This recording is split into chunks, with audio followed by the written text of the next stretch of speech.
సజీవుడైన పరిశుద్ధుడైన ఆత్మస్వరూపి అయిన యేసు క్రీస్తు నామంలో మనకందరికీ శుభములు. ప్రభు మనల్ని ప్రేమించి ఉచితంగా తన కృపా కనికరం ద్వారా మరొక నూతన దినాన్ని అనుగ్రహించాడు. దాన్ని బట్టి దేవునికి వందనాలు. మనమందరము కూడా ఆయన ఆశించినటువంటి జీవితాన్ని జీవించాలని ప్రభు కోరుచున్నాడు గనుక నిజంగా మనము అనేక కార్యక్రమాలను హాజరు చేస్తూ ఉంటాము, పాల్గొంటుంటాము, ప్రార్థనలు చేస్తుంటాము, దేవుని స్తుతిస్తున్నాము, వాక్యము వింటున్నాము, బోధిస్తున్నాము, ధ్యానం చేస్తున్నాము. ఇవన్నీ కూడా దేవుడు మనకు ఇచ్చినటువంటి ఆశీర్వాదాలు. దేవునికి స్తోత్రం, హల్లెలూయా.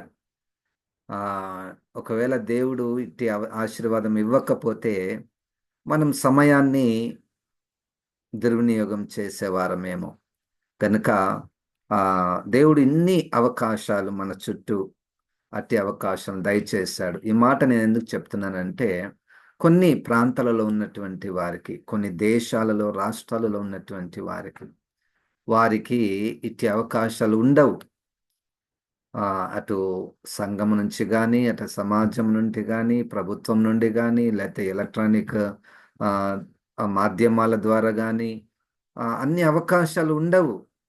కానీ దేవుడు మనకు ఎన్నో అవకాశాలు, ప్రతి సమయమందు మనం దేవుని దగ్గరికి వచ్చుటకు, ప్రత్యక్షంగా పరోక్షంగా మనము దేవుని నామములో కూడుకోవడానికి దేవుడు అవకాశాలను ఇస్తున్నాడు.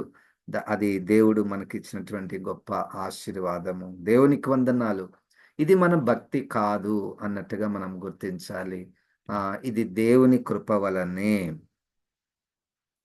రోమపత్రికలో 8వ అధ్యాయములో రక్షించబడినటువంటి వారు, దేవుని ప్రజలుగా పిలువబడినటువంటి వారు పరిశుద్ధతలోనికి రావాలని, పరిశుద్ధతలో నిలకడగా ఉండవలనని ఈ మాటలు మనం చూస్తూ ఉన్నాం. 11వ వచనం నుండి ఈరోజు కొన్ని వచనాలు మనం చదువుదాము. రోమపత్రిక 8వ అధ్యాయము 11వ వచనము. మృతులలో నుండి యేసును లేపిన వాని ఆత్మ మీలో నివసించిన ఎడల, మృతులలో నుండి క్రీస్తు యేసును లేపిన వాడు చావునకు లోనైన మీ శరీరములను కూడా మీలో నివసించుచున్న తన ఆత్మ ద్వారా జీవింపచేయును. ఇక్కడ మనము త్రిత్వము యొక్క పని మనం ఇక్కడ చూస్తున్నాం. ఏకైక దేవుడు 3 విధములుగా మనలో, అంటే మనల్ని రక్షించడంలో త్రిత్వం ఉన్నది, మనల్ని పరచుటలో కూడా త్రిత్వమైనటువంటి దేవుడు ఉన్నాడు. దేవునికి స్తోత్రం, హల్లెలూయా. మృతులలో నుండి యేసు లేపిన వాని ఆత్మ. ఎవరు లేపారు? మృతులలో నుండి యేసును ఎవరు లేపారు అంటే దేవుడు. ఆ దేవుని యొక్క ఆత్మ మీలో నివసించిన ఎడల, నివసించుట, వచ్చుట, వచ్చి వెళ్ళుట, లేకపోతే నివసించుట. అప్పుడప్పుడు మనలోనికి వచ్చి వెళ్ళేది ఒక విషయము, అక్కడనే నివసించుట రెండో విషయం. ఇక్కడ త్రిత్వం మనకు కనపడుతున్నది కదా, దేవుడు, ఆత్మ, యేసు క్రీస్తు. మీలో నివసిస్తే ఏమవుతుంది అంటే, చావునకు లోనైన మీ శరీరములను, దీన్ని అపోస్తున్నటువంటి పౌలు గారు 7వ అధ్యాయంలో పాప మరణముల శరీరము అంటాడు. పాప మరణముల శరీరము. ఇంకొక మాటలో శరీర స్వభావము చావునకంటే ప్రతి శరీరం చచ్చిపోతుంది, కానీ అది కాదు ఇక్కడ మ్యాటర్. ఇక్కడ చావునకు లోనైన మీ శరీరం అంటే ఆ శరీరము పాప స్వభావముతోనే ఉండుట. ఆ పాప స్వభావముతోనే ఉండుట ద్వారా దాని యొక్క అంతము నిత్య నరకము. పాప స్వభావముతో చనిపోయిన ప్రతి శరీరియు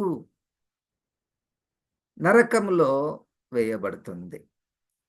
ఇప్పుడు అంత ఆ ఆ దాని యొక్క ప్రభావము, అంటే పాప మరణములకు లోనైనటువంటి శరీరము లేదా పాప శరీర స్వభావము యొక్క అంతము నిత్య నరకము అన్నటువంటి విషయము పౌలు గారి ద్వారా పరిశుద్ధాత్మ దేవుడు చదువుతున్నటువంటి వారికి బయలుపరుస్తున్నాడు.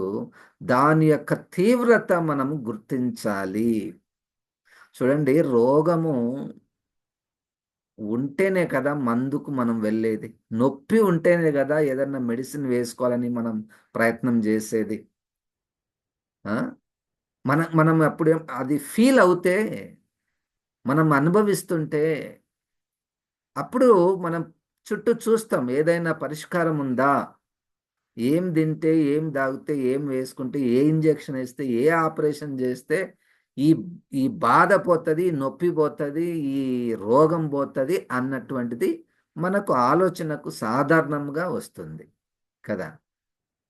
రోగము లేనట్టు మనకుంటే అసలు సింప్టమ్సే లేవనుకోండి. సింప్టమ్సే లేవు, లక్షణాలే లేవు, రోగమే లేదు అన్నటువంటిది ఫీలింగ్ మనకుంటే, ఇక పరిష్కారం గురించి, మందుల గురించి చెప్తే మనమేం వింటాం కదా! మందుల గురించి, ఇంజెక్షన్ గురించి, లేతే ఆపరేషన్ గురించి, సొల్యూషన్ గురించి, ఆ! వాటి గురించి చెప్తే మనం జస్ట్ అట్లా వింటాం. సరేలే, తెలివి, జ్ఞానం కొరకు, నాలెడ్జ్ కొరకు, ఆ! మెడికల్ సైన్స్ ఎప్పుడైనా ఉపయోగపడుతదేమో అన్నట్టుగా మనం చదువుతాం గానీ, అసలైనటువంటి మందు కొరకు మనం ఎప్పుడు వెతుకుతామంటే, మనకు ఆ రోగం యొక్క ప్రభావము, భారము మనము అనుభవించినప్పుడు, ఈ భారం ఏంటంటే పాప మరణముల లేదా చావునకు లోనైన లేదా పాప స్వభావము కలిగిన శరీరం. I don't know about you.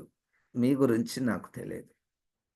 ఎప్పుడైనా నీ పాప స్వభావమును గురించి తీవ్రంగా బాధపడినటువంటి సందర్భం ఉందా?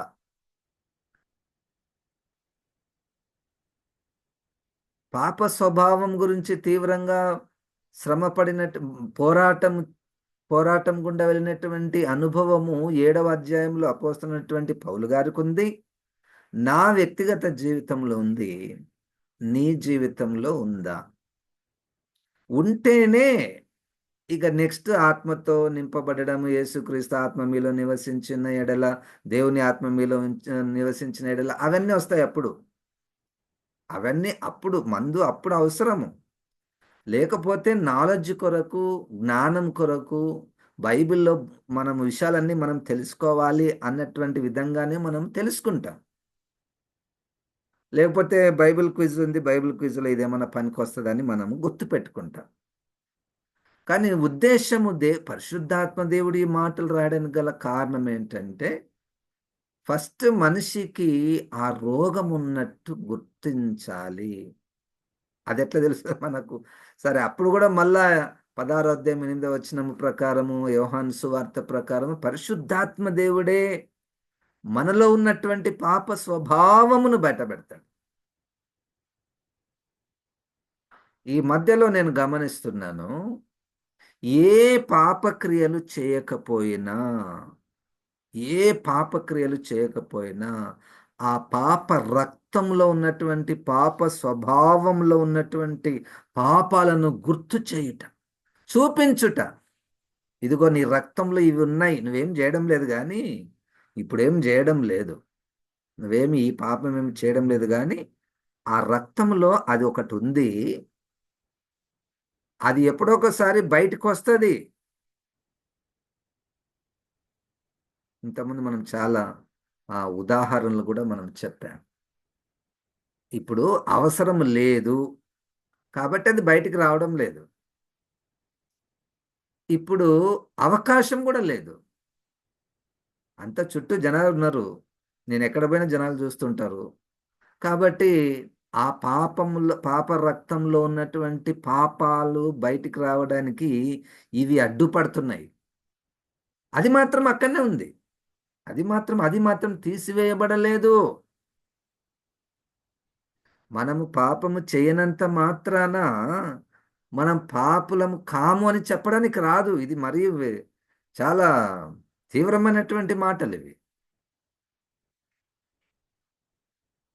అదేంటి సార్, పాపం చేయకుండా ఉండడం మంచిదే కదా. పాపం చేయకుండా నేనేం పాపం చేయను, తప్పిదాలు చేయను, వాక్యానికి విరోధమైనటువంటివి ఏమి చేయను. చేయడం లేదని నాకు బాగా తెలిసొస్తుంది. ఈరోజు ఉదయం నుంచి సాయంకాలం వరకు నేను ఇట్లా వెనక్కి చూసుకుంటే నేనేం పాపం చేయలేదన్నట్టు అనిపడుతుంది. నిజంగానే చేయలేదు. కానీ నా రక్తంలో ఆదాము రక్తం ఉంది కాబట్టి, దానిలో పాపపు స్వభావం ఉంది కాబట్టి, ఆ బీజం ఉంది కాబట్టి, అది ఎప్పుడైనా అవసరత వచ్చినప్పుడు, అవకాశం దొరికినప్పుడు, ఎవ్వరు లేనప్పుడు బయటికి వచ్చే ప్రమాదం ఉన్నది. అది మనము గుర్తించాలి. అది కూడా పరిశుద్ధాత్మ దేవుడే మనకు సహాయం చేస్తాడు. It's not our effort, it's not our work. ఏది మనం ప్రయత్నం చేసి తవ్వుకొని చేసేటటువంటిది ఏం లేదు. ఆ చావునకు లోనైన మీ శరీరములను కూడా మీలో నివసించుచున్న తన ఆత్మ ద్వారా జీవింపచేయును. కూడా అంటే అర్థం ఏం తెలుసా అండి? అక్కడ ముందు ఒకటి జరిగింది. ఏంటి? దేవుని ఆత్మ యేసు మరణించినప్పుడు ఆ మరణము నుండి లేపాడు. యేసు మరణించాడు కదండి.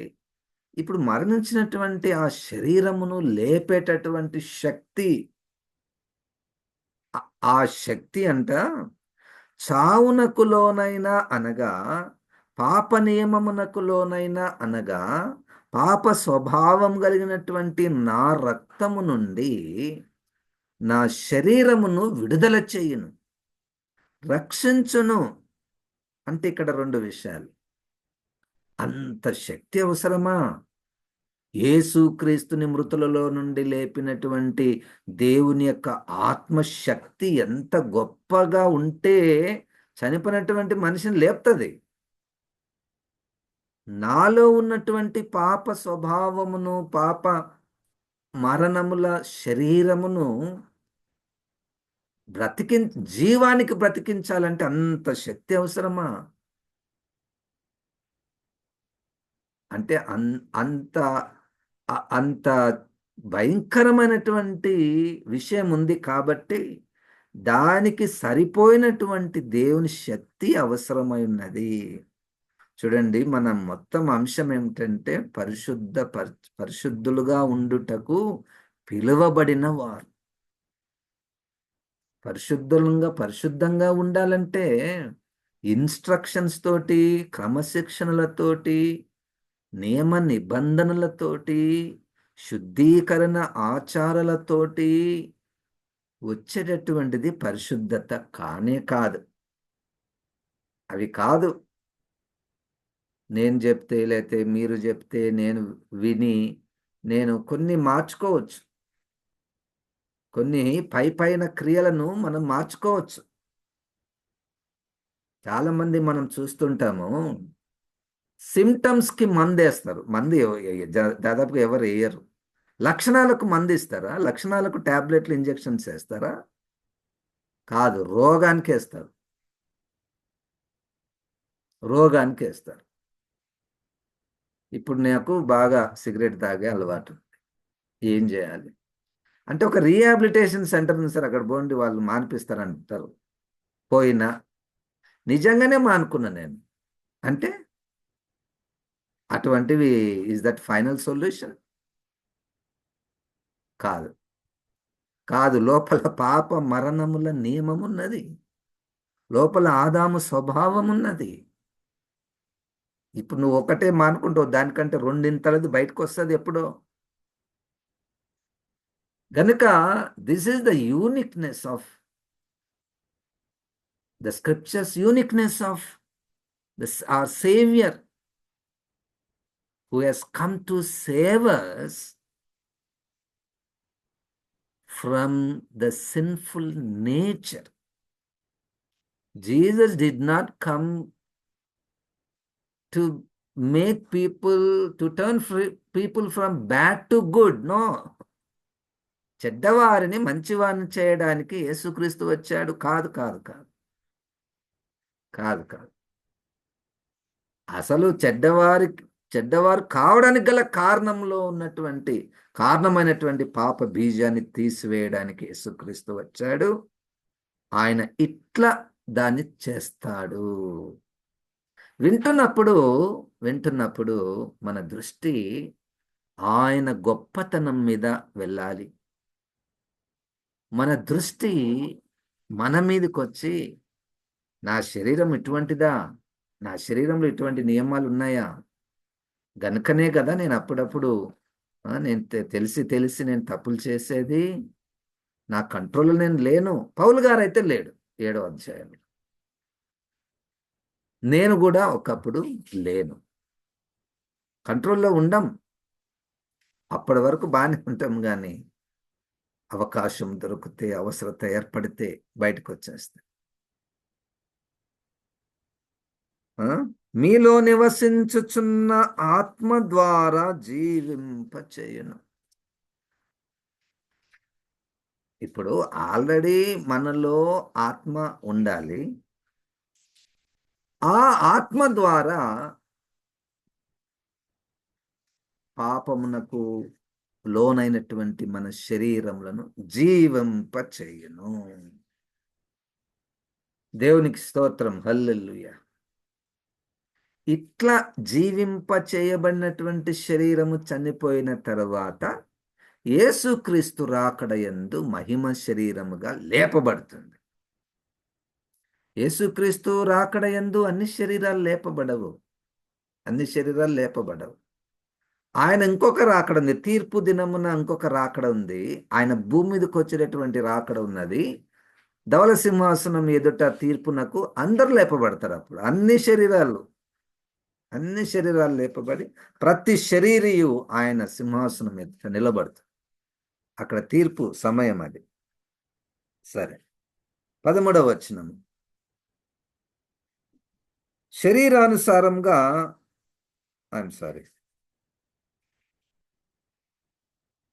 12వ వచనం. కాబట్టి సహోదరులారా, శరీరానుసారంగా ప్రవర్తించుటకు మనము శరీరమునకు రుణస్థులము కాము. ఇంకొక అడ్వైజ్ ఇది, ఇంకొక హెచ్చరిక. అదేంటి, మీరు ఒకరి దగ్గర అప్పు తీసుకుంటే ఎట్లుంటుంది? అప్పు తీసుకున్నోనికి దగ్గర 2 రకాల శ్రమలు ఉంటాయి. మనలో ఎప్పుడు కలవరం, ఎప్పుడు కట్టాలి అని మన నుంచి వచ్చేటటువంటి ఒక శ్రమ. అప్పు ఎవరి దగ్గర తీసుకున్నామో వాడు మనల్ని వెంబడిస్తుంటాడు. నువ్వు ఎప్పుడు కడతావు అని. ఇప్పుడు మనం ఏం అప్పు తీసుకున్నామంటే పాపము అన్నటువంటి అప్పు తీసుకున్నాం, రుణం తీసుకున్నాం.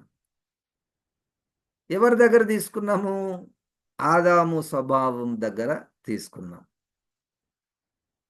తీసుకున్న తర్వాత అంటే మళ్ళీ ఇచ్చేయాలంటే అర్థం ఏంటంటే ఆ శరీరము చెప్పినట్టు మనం చేయాలి. అది శరీర కోరికలను మనం నెరవేర్చుటయే అప్పు తీర్చినట్టు. కానీ మనకైతే ఇష్టం లేకపోయా, కానీ వాడేమో బలవంతం చేస్తున్నాడు. నువ్వు ఎప్పుడు నా కోరికలను తీస్తావు, ఎప్పుడు నా కన్ను కోరికలను తీరుస్తావు నువ్వు. నా కన్ను ఇవన్నీ చూడాలని ఆశిస్తుంది, నువ్వేం తీరుస్తలేవు నువ్వు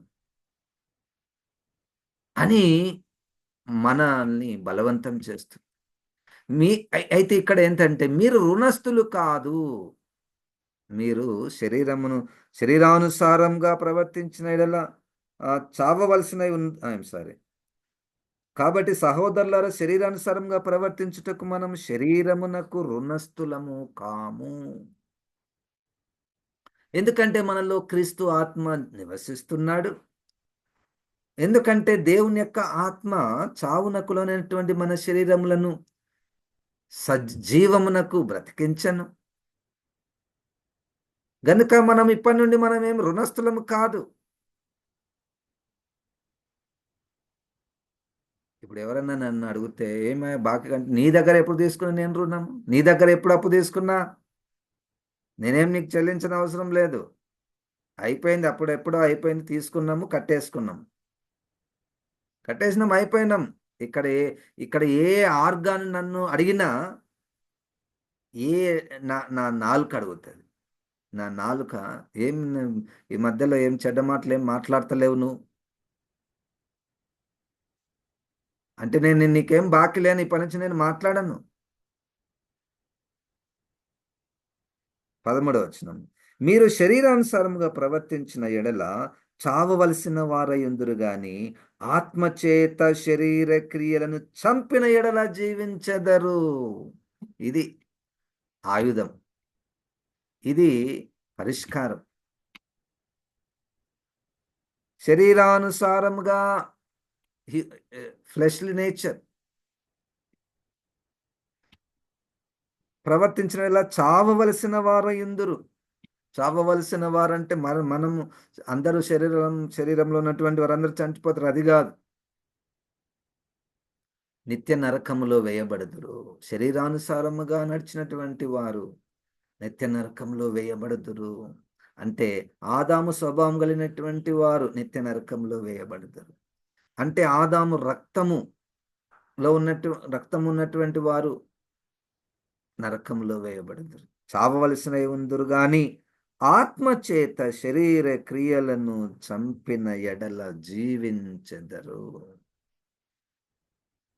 ఇప్పుడు ఆత్మకు ఒక పని ఉంది, దేవుని ఆత్మకు ఒక పని ఉంది, ఒక పరిచర్య ఉంది, చంపే పరిచర్య. మనలో ఉన్నటువంటి శరీర స్వభావమును చంపే పరిచర్య. ఇప్పుడు కొన్ని రోగాలు వస్తాయి, టీబీయో లేకపోతే క్యాన్సరు. అయితే ఆ టీబీ కణాలు లోపల ఉంటాయి కదా, వీళ్ళు ఇంజక్షన్ల ద్వారాను మందుల ద్వారాను యాంటీబయాటిక్స్ అంటారు. యాంటీబయాటిక్స్ అంటే ఆ బ్యాక్టీరియా, అంటే మనల్ని చంపేటటువంటి బ్యాక్టీరియాను ఈ వ్యాక్సిన్ ద్వారా లేకపోతే ఈ మందు ద్వారా చంపాలి. ఆ క్యాన్సర్ కణాలు ఉంటాయి, ఆ క్యాన్సర్ కణాలని రేడియేషన్ ఇచ్చి చంపాలి. కీమోథెరపీ అంటారు కదండి. కీమోథెరపీలో ఏమవుతుందంటే ఆ లోపల ఉన్నటువంటి క్యాన్సర్ కణాలను బాగా చంపాలి, ఎక్కడ కూడా ఒక్కటి కూడా ఉండకూడదు అనేటువంటి ప్రయత్నాలు. ఎక్కడ ఒక కణమున్నా మళ్ళీ అది ఇంప్రూవ్ అవుతుంటుంది, ఎక్కువ చేసుకుంటుంటుంది ఆ కణాలను. గనుక ఎవరికైనా క్యాన్సర్ వస్తే దాదాపుగా 90% బ్రతకడం కష్టం అవుతుంది ఈ దినములలో. అది అంటే ఏ రకమైనటువంటి క్యాన్సర్ని బట్టి ఉంటుంది, తీవ్రతను బట్టి ఉంటుంది, దాన్ని బట్టి ఉంటుంది. కానీ క్యాన్సర్ అంటేనే భయం. ఎందుకంటే అంత భయంకరమైనటువంటి ఆ క్యాన్సర్ కణాలు. అట్లే మనలో ఉన్నటువంటి ఆ రక్తములో పాపపు కణాలు ఉన్నాయి చూడండి. పాపపు కణాలు, పాపాలను అవి మనల్ని అట్లనే వదిలిపెడితే ఎక్కువైతాయి సార్ అవి. దాన్ని ఏం చేయకుండా వదిలిపెట్టినాం అనుకోండి, పాపపు కణాలను ఎక్కువైతాయి. ఇప్పుడు ఏదో ఒకటి చేయాలి. ఏదో ఒకటి చేయాలంటే ఒకటే మందు ఉంది, ఆత్మదేవుడు మాత్రమే చంపగలడు. ఏం ట్రీట్మెంట్ ఉంది? టీబీకి ఏం ట్రీట్మెంట్ ఉంది? క్యాన్సర్ అంటే ఇవి ఉన్నాయి సార్, ఈ మందులు వేసుకోవాలి, ఇంజెక్షన్స్ వేసుకోవాలా, లేకపోతే ఈ కీమోథెరపీ చేసుకోవాలి, ఈ రేడియేషన్ ఇవ్వాలి, ఎన్నెన్నో ఉన్నాయి. అట్లే మన రక్తంలో ఉన్నటువంటి పాపపు కణాలకు మందు, ఇంజెక్షన్ పరిశుద్ధాత్మ దేవుడు, శక్తి కలిగినటువంటి పరిశుద్ధాత్మ దేవుడు మాత్రమే అక్కడికి పోగలడు. అక్కడికి పోగలడు. ఆ రక్తంలో ఉన్నటువంటి పాపపు కణాల దగ్గరికి వెళ్ళగలడు. అక్కడ వాటిని చంపివేసి ఆ రక్తం ప్లేస్లో క్రీస్తు రక్తంని ఉంచితే మనకు క్రీస్తు స్వభావం వస్తుంది. మనం కోరుకుందాం అంతే. ప్రభువా, పరిశుద్ధాత్మ దేవా, నాలో ఉన్నటువంటి పాపపు స్వభావమును చంపగలిగినటువంటి వాడవు నువ్వే. మొత్తం చంపాలి, టాప్ టు బాటమ్, నడినెత్తి నుంచి అరికాలు వరకు ఉన్నటువంటి యెషయా గ్రంథం అంటారు కదా, నడినెత్తి నుంచి అరికాల వరకు ఎక్కడ కూడా స్వస్థత లేదు. అన్ని గాయాలు, పుండ్లు. గాయాలు పుండ్లతో మీరు గుడికి వస్తున్నారు. గుడికి మిమ్మల్ని రమ్మన్నవాడు ఎవడు? ఆలయానికి రమ్మన్నవాడు ఎవడు? ఎందుకు రాకూడదు సార్ అంటే, ఫస్ట్ అవి కడుక్కొని రండి, మందు పెట్టుకోండి దానిలకు, ఆ పుండ్లకు మందు పెట్టి. మందు రాసేటోడు ఎవరు లేరా? మీ గాయములు కట్టబడలేదు, మెత్తని చేయబడలేదు. అట్లే మనము నీ పాపపు రక్తము ఆత్మ ద్వారా చంపబడలేదు. అవునా సార్? అయితే చంపండి. అయితే రండి, నాలోనికి రండి, నాలోనికి రమ్ము ఆత్మ ప్రభువా. నాలోనికి వచ్చి నాలో ఉన్నటువంటి ఆ పాపపు స్వభావమును చంపివేయము, చంపివేయము. నాకు యేసు రక్తము కావాలి, నాలో యేసు రక్తం ప్రవహించాలి. చూడండి, ఇది ల్యాబ్లో పరీక్షించేటటువంటిది కాదు. ఇది ఏమేమో అర్థం కావడం లేదు సార్, మన మనసుకు బుద్ధికి అందడం లేదు అంటే, ఆత్మ కార్యములు అట్లనే ఉంటాయి అనేది కూడా వాక్యం చెప్తున్నటువంటిది. అన్నీ మన మైండ్కి అందితే ఇక దేవుణ్ణి మనము రీప్లేస్ చేసేస్తాం. కనుక just let us believe in the living word. Let us believe in the living word which says that we can kill our fleshly nature by the Spirit of God, which is so powerful enough that it can raise even the dead to the life. ఒక చనిపోయినటువంటి మనిషిని లేపడానికి ఎంత శక్తి ఉంటుందో, మనలో ఉన్నటువంటి పాప స్వభావాన్ని చంపడానికి కూడా అంత శక్తి అవసరము. అంత శక్తి ఒక్కరి దగ్గరనే ఉంది, అది ఆత్మదేవుని దగ్గరనే ఉంది. ఆత్మదేవుని మనం కోరుకుందాము, ప్రార్థన మనము చేద్దాం. Never come to any wrong notions of conclusions that how can I receive Spirit of God because I already have the Spirit of Christ. The moment that I have accepted Jesus Christ, I have received the Spirit of God. Why do I need again Spirit of God? I don't know.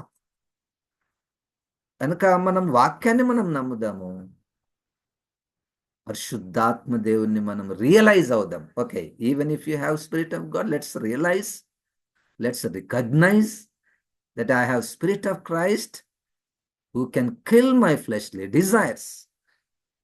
Let's pray. Loving Father, Lord, we thank you for your word, Lord, which is so powerful, sharper than any two-edged sword, and going into the roots of our hearts and minds, and Lord, making us to realize that we are sinners, we have sinful nature. Lord, your Spirit alone can kill our fleshly desires, Lord. We desperately beg you to come into our lives and help us to live a holy life. We commit ourselves, our lives into your mighty hands. We ask these things in the mighty name of our Lord and Savior, Jesus Christ. Amen. Now may the grace of Jesus Christ and the eternal love of our Creator God, Father, and the one who leads us into all truth and can kill our fleshly nature, Holy Spirit, be with us now and forevermore. Amen. Amen. దేవుడు మనల్ని దీవించును గాక. Amen.